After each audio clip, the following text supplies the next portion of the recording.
I have huge news, and I already know the mainstream media does not want to address it. I dare NBC to cover this on the nightly news. This news is huge. The House Judiciary Committee is finally seeking justice. 20 members signed a letter addressed to Jeff Sessions and Rod Rosenstein urging them to appoint a second special counsel to ensure troubling and unanswered questions are not relegated to the dustbin of history. These members of the House are calling on Jeff Sessions to appoint a special investigator into the prior administration's abuse of powers during last year's elections. Many high-level Democrats could be implicated in the massive scandal which has been given new life by Representative Matt Gaetz from Florida and Steve King from Iowa. Mr. Chairman, my legislation in the form of this amendment calls for a special counsel to investigate the real crimes, harmful lies, and the undermining of American security by the prior administration. Now remember, Attorney General Sessions recused himself from all election-related investigations, so the Deputy Attorney General, Rod Rosenstein, is the one who appointed Robert Mueller in the first place to investigate the Trump-Russia thing. I do suspect that there was Russia collusion in the 2016 election, but the only actual evidence of that collusion is tied to Fusion GPS, a company that was creating fake dossiers on then-candidate Trump and spreading them both before and after the election to undermine his legitimate presidency.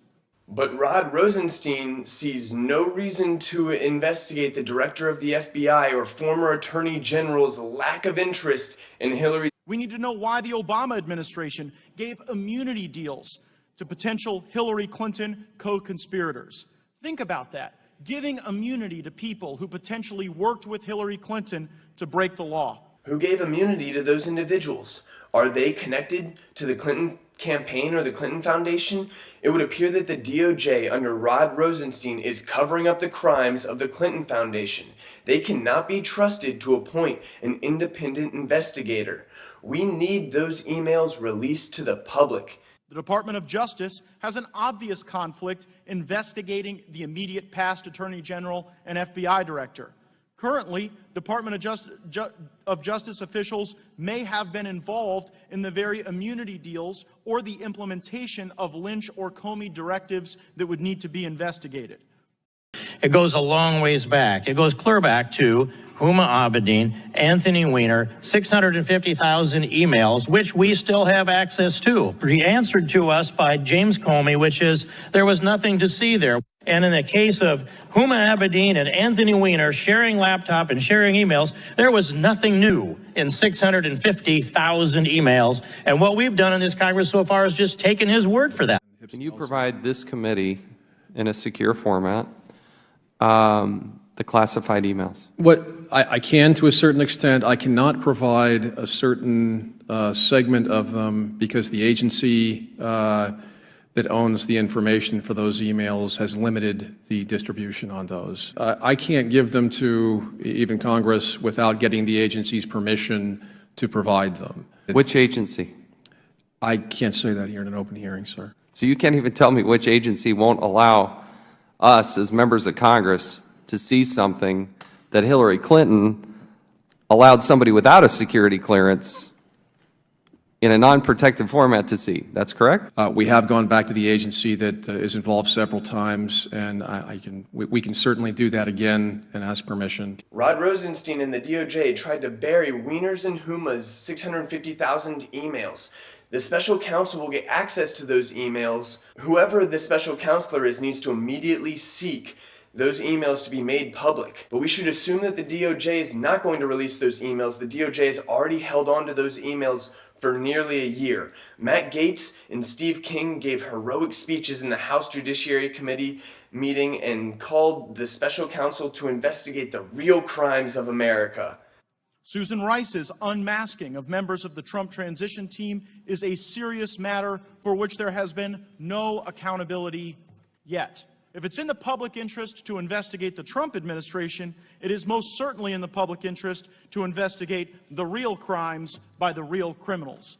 This is a congressman calling out the prior administration. This story goes deep and it will have long legs. Stay tuned because justice is coming and America needs justice badly. Just because Hillary Clinton lost the last election doesn't mean we should forget or forgive conduct that is likely criminal.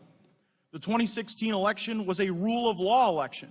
Voters want real criminals who have harmed our nation locked up. Our country and our economy cannot thrive while taxes are constantly being diverted to cover up political crimes. Loretta Lynch had Comey call the email investigation Loretta Lynch a matter. directed James Comey to call the Clinton email scandal a matter and not an investigation. We need to know why the Attorney General of the United States directed the FBI director to lie to the American people. While on the subject of the improper conduct of Loretta Lynch, what in the world was she doing on a private jet at the Phoenix airport talking to Bill Clinton while she was supposed to be investigating his wife? This is somewhere on the continuum between unethical and illegal, and we need an investigation of Tarmac Gate. When you put this in place and you look at the example of them on the tarmac, it's hard to imagine they sat there for 38 minutes and discussed grandchildren. Lynch met Bill Clinton to talk about God knows what for 38 minutes during her investigation into Hillary. Rod Rosenstein sees no need to investigate that. The Clinton Foundation received $145 million from Uranium One executives. Let's get to the bottom of the Clinton Foundation. Cash was flowing to the Clinton Foundation while the Uranium One deal was at work. That's real collusion that threatens America's security. Hillary Clinton, as Secretary of State, and several other heads of federal departments agreed that the Kremlin could buy 20% of America's uranium reserves. And they were lobbied by none other than the Podesta Group. To understand how big this is, prosecutors will likely have trials. Barack Obama, as President of the United States, may have helped sweep this entire investigation under the rug. This goes all the way to the top. Debbie Wasserman Schultz, former head of the DNC, has an investigation currently ongoing into her IT staff who hacked possibly up to 80 congressmen's devices.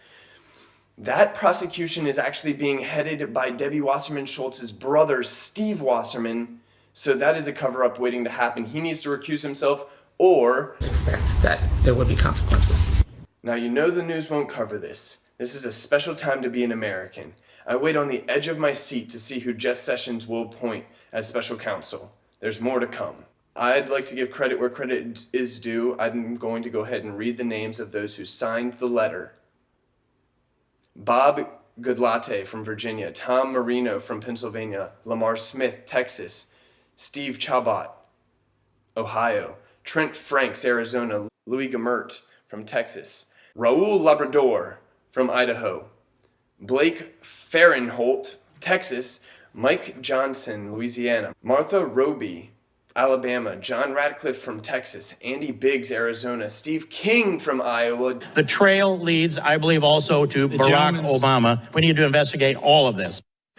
By the way, that guy's my new hero. Douglas Collins, Georgia, Karen Handel, Georgia, Ron DeSantis from Florida, Trey Gowdy from South Carolina, Matt Gaetz from Florida, and Jim Jordan from Ohio.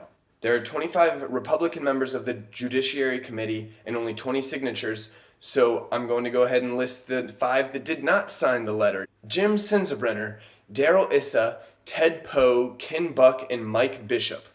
It's too early to say anything negative about these House members without reviewing their voting record. I don't know if they were even present.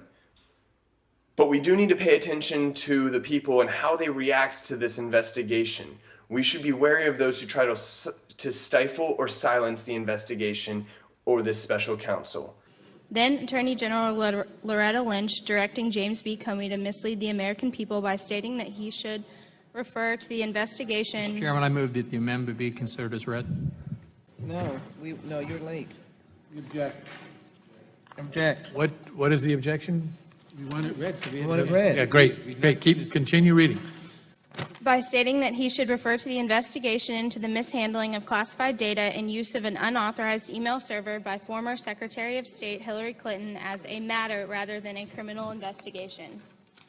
It looks like Democrats Steve Cohen from Tennessee and Hank Johnson from Georgia are both threatened by this clerk's statements. I wonder why they don't want a special counsel appointed into James Comey or Hillary Clinton. So far, this has been a judicial tragedy, and these members are threatened by the Judicial Committee actually having an investigation. Now that Sessions is being called to appoint a special counsel, I suspect the time for hiding is short, and the time for explaining is upon us. Stay tuned.